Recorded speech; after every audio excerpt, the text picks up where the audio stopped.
So, I thought it'd be a fun change of pace from my usual Yuri recommendations to randomly pick Yuri, read them, and just maybe I'll find something worth recommending. You see, despite how much Yuri I've read, I'll die way before I've consumed every last one.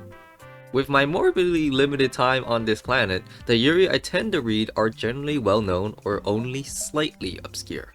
So, let's broaden our Yuri horizons together by randomizing the Yuri experience.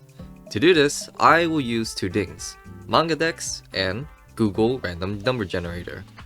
First off, why MangaDex?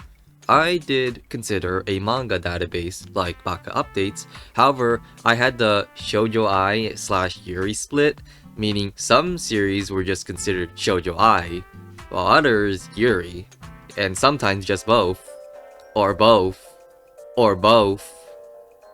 Anyways, MangaDex just uses the girls love tag, clean and simple. So, by filtering based on that, I get 919 pages of Yuri.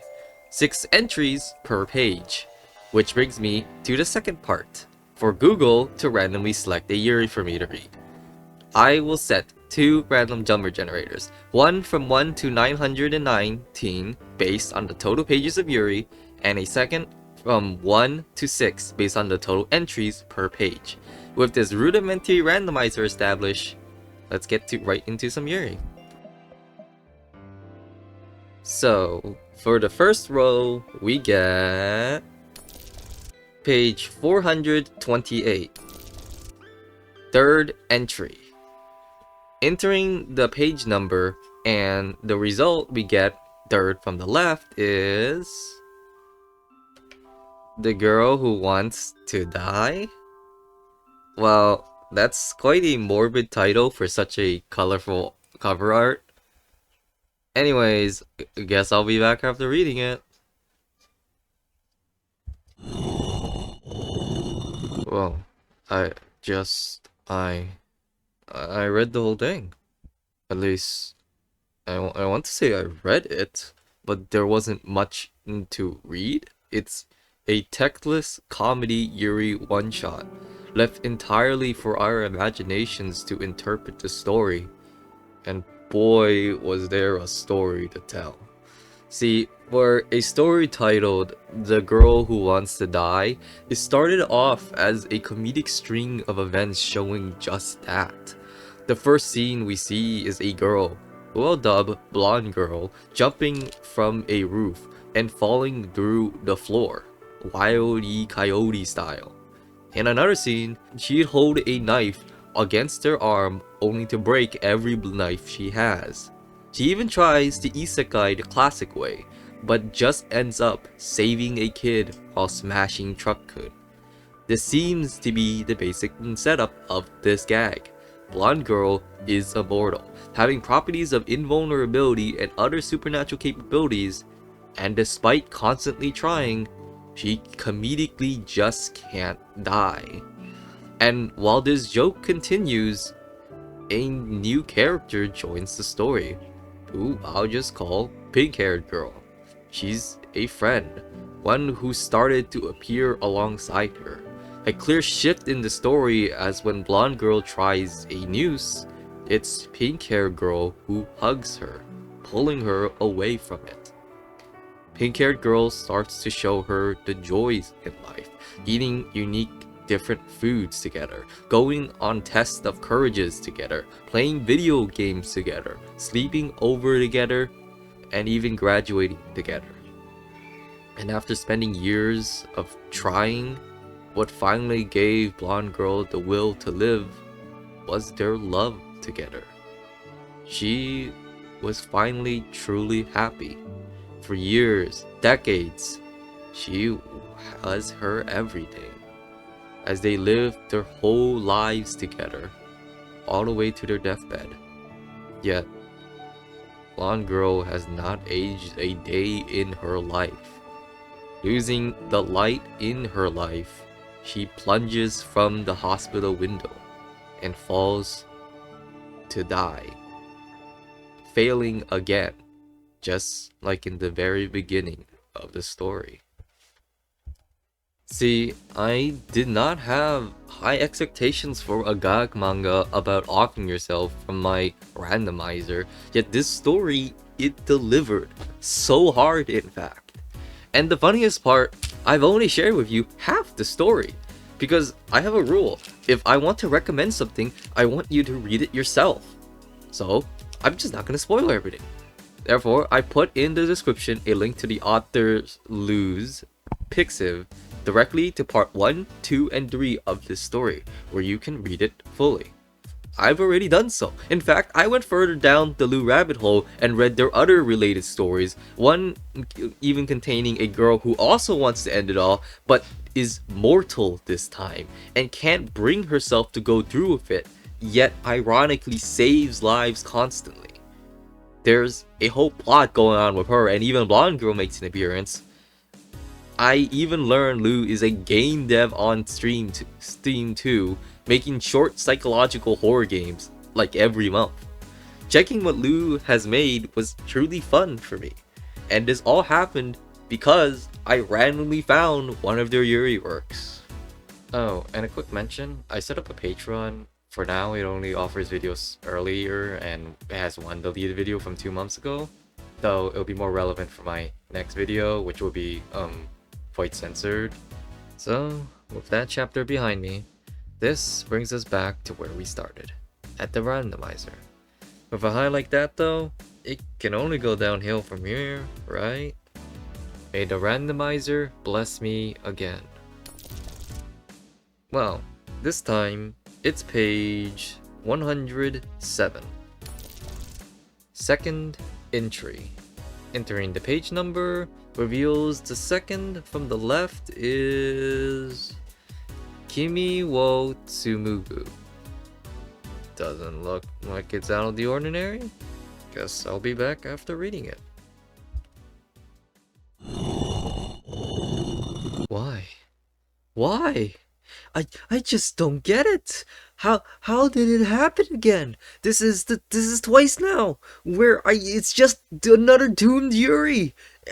And I'm not a hater, I'm a fan, but it didn't have to be this soon.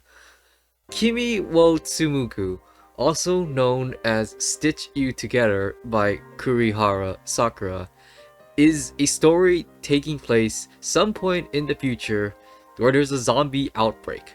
The world has gone to ruin. Zombies roam everywhere, but our story doesn't follow the apocalypse. It follows the perspective of Tsumugi, a human, and the friend she loves, Chise, a zombie. Unlike other zombies though, Chise resists eating meat, choosing instead to eat plants. And Tsumugi, who is skilled in sewing, uses her skills to keep Chise in good condition.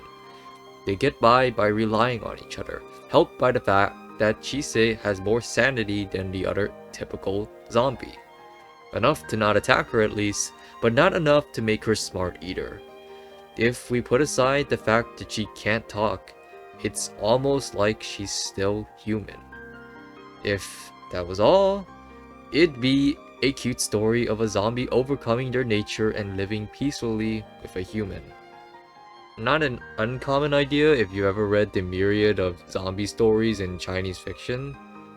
That said, the direction of the story shows itself in the second part. In it, they meet a little girl in the wild, who they learn is called Mei, and decide to befriend her, making her new clothes as a gift. Tsumugi goes to measure her, but her human scent fuels Mei's hunger.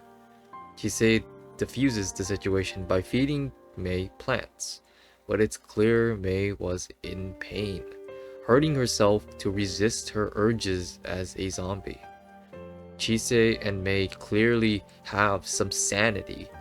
They have a will, so it's Tsumugi's deepest held desire that her and Chise can always be together. So, Tsumugi finishes making Mei's clothes. In record time, may I add. I don't think people can make clothes from scratch that quickly anyways, but she plans to give it to Mei the next day, along with an extra surprise. A fixed-up doll Mei was carrying. But when they see her again, Mei has already left this world. The pain of being a zombie was probably too much for a little girl to handle. But for doll and dress, they leave her in peace. Nonetheless, the experience took a toll on Chise. To cheer her up, Tsumugi remembered the past of Chise's favorite flower. She's able to find some and gives them to Chise as a birthday present. But Chise snatches them, quickly consuming those flowers in a fervor of hunger. But it's just not enough. Chise pounces on her. The hunger is tearing her apart. It's clearly apparent to Tsumugi just how much Chise has been resisting, enduring for her sake. Chise was probably lying about being able to eat plants, because the sadder possibility hurt Chise even more, that they couldn't be together anymore if she gave in to her hunger. However, to Tsumugi, more than her own life, she doesn't want to see Chise suffer, because she loves her. So she drives a scissor into her shoulder, letting the scent of flesh invade the air. In the end, a zombie and human just could not be together. So in the epilogue, Chise is walking through the forest, followed by a certain someone. Newly zombified Tsumugi. Now, there's no reason they can't be together forever.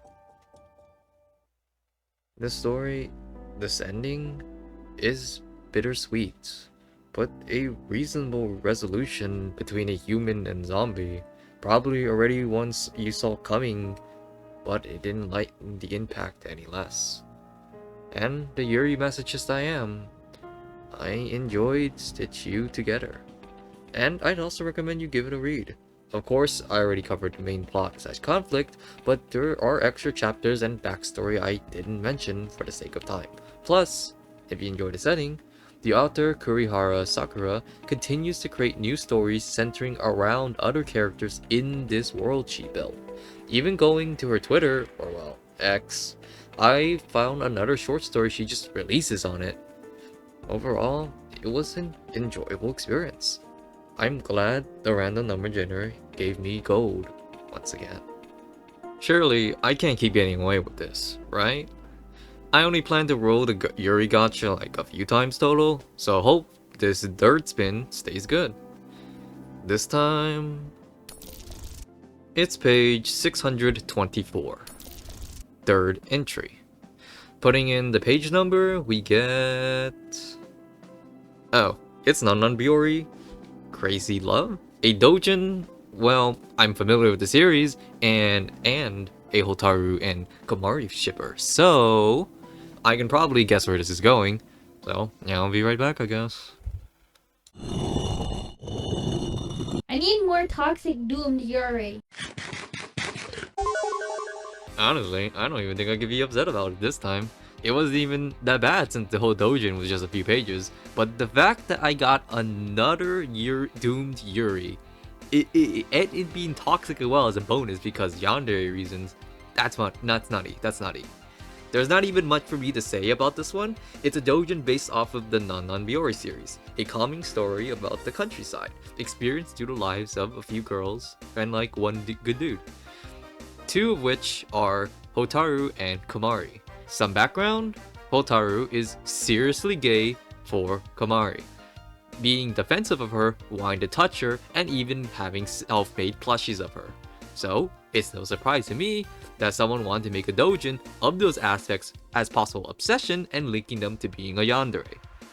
In Crazy Love by Yu Kurima, Komari is tied up and kidnapped by Hotaru, forcefully kissed, see all the plushies, and sees how nutty Hotaru is, and presumably dies. The end. Like I said, really short. Had I say anything else about it, it's that in one of the pages, Kamari is supposedly sees the plushies of herself and is surprised about it, which I find strange considering in the show on episode 6, everyone learns of the Koma plushies exist, and they are pretty cool with it. This makes me question when exactly this dojin was like made, and looking up Kurima's Pixiv, I found that it dates back to 12 years ago. Released on December 11, 2013. Meanwhile, episode 6 released on November 12, 2013, a month before Crazy Love. So, it's a discrepancy, but dojin can be whatever the creator wants anyways, so not like my nitpick really matters. Anyways, I also checked out Kurima's Pixiv in general, as I was already there, and I had fun looking through the various arts for series I already knew, like Idol Masters, Precon, Wu Archives, Uma Musume, and even Onimai. Lots of which were done with a particular art style, the Pucci art style, which characters are depicted in small chibi versions of themselves and are acknowledged stuff. It's overall a cute little adventure I went on, I guess. But with that guidance chapter out of the way, it's back to randomizing Yuri. With my track record so far though, it'll probably be another doomed Yuri, so... Page 585. 5th entry. We got one near the end this time, so it might be quite niche. The second to the right is... it's freaking Madoka. Hidamari Magica. Another dojin, and again, of a series I know well, and which contains the most well-known doomed Yuri. Let's f***ing go. I'm not even surprised. Lay it on me. I'll be right back.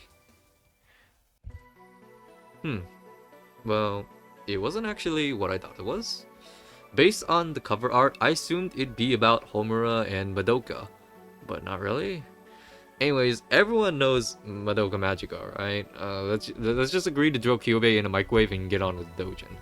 It's about Madoka, Homura, Sayaka, and Mami. Apparently this dojin was started around the time of episode 3 of the anime, so there's probably a joke here about Mami's death. Anyways, they go witch hunting, find the entrance, and are attacked by Nyantan, a cat from Hidamari's sketch. Sayaka goes ham, and they encountered the witch, Ume-sensei, also a character from Hidamari's sketch, who is the manifestation of Ume Aoka, the mangaka of Hidamari's sketch, as well as the character designer of the Madoka Magica series, which I guess is the connection between these two otherwise unsimilar series. Kind of like when fans make crossovers of game characters that have the same voice actor. Regardless, Ume-sensei says she has a reason for being a witch. This causes Homura to get philosophical and essentially justifies the witch through cultural relativism, which, we're talking about Homura here. I could not imagine her taking a position like that with how she treats Kyobei after all. Ume-sensei's reason for becoming a witch is that men are vapid, picking women for superficial qualities like looks. So, Mami kills her. Then, Sayaka morbs and Homura nukes everyone. The end. If that sounds like a whole lot of nonsense? No, yeah, I can't argue with that. And that's only half of the dojin. The other half comprises of a Hidamari sketch section, which is the characters going to an aquarium, and yeah, they have fun and make jokes. But I'll be honest, I've never read or watched Hidamari sketch, so I don't know any of these characters. Despite that though, I wasn't bored. Slice of life is one of my favorite genres. With that though, it was certainly a dojin that exists. My only one problem is that I can't find any information on the creators of it. It's apparently by a circle called Canvas Weather, but googling that just gets me the weather forecast for Canvas. It also credits Kuroneko for the creation, but googling that just gets me the best girl of all time, Ruri Goko. I will die on this hill, our queen of 2013. Kuroneko aside though, I got nothing. No Twitter, no Pixiv, no stream games. So, guess I'll just move on to the next and last. Randomize Yuri. Well, they say to end strong, right? Unfortunately, the unfeeling heart of RNG cares not for that. I will get what I get. And it will be on page 847. Third entry. Again, for the third time, yeah. Anyways, putting it in, we get a Kumano riddle. Text message. This makes it 3 for 3 for series that I know what the doujin is about. Anyways, be right back. And it's all in Turkish. I can't read it. Honestly, thought this would happen sooner. But with that, guess I'll just end it here. Have a Yuri meet. Bye. No, I'm kidding. If I can't read it, I'll just reroll. So this time, it'll be page 373. 6th entry. Putting it in as usual. Looking at the very last entry is Julia in the box. Well, profiling it doesn't look very doomed Yuri to me this time. I can be proven wrong though. So, off I go to see what it's just about. Well, that was the most normal thing I've read yet. Julia in the box is a fairly straightforward Yuri. We have Julia, who wants to gamble, and her friend Maki, who goes along with it. They essentially have a date at a pachinko parlor, are surprised about how loud it is inside, which, to be fair, having watched a video on them before, makes sense. And Julia is like freaking good at it, winning constantly, but then a Nanpa man shows up to bother Julia, making Maki defend her by quote, saying she's her girlfriend, before leaving. Which includes leaving behind their sack of boxes of winning. How could she? That's just wasteful, but Julia doesn't care, instead apologizing for always bothering Maki for the trouble. While Maki herself tells her not to worry, that she likes it when she bothers her, and then just straight confesses to her feelings to Julia. But Julia didn't hear. What a cliche. Or is she lying about it and being cheeky? We'll never know, because that's how the story ends. About what I expect from a one-shot like that, I don't have anything bad to particularly say about it.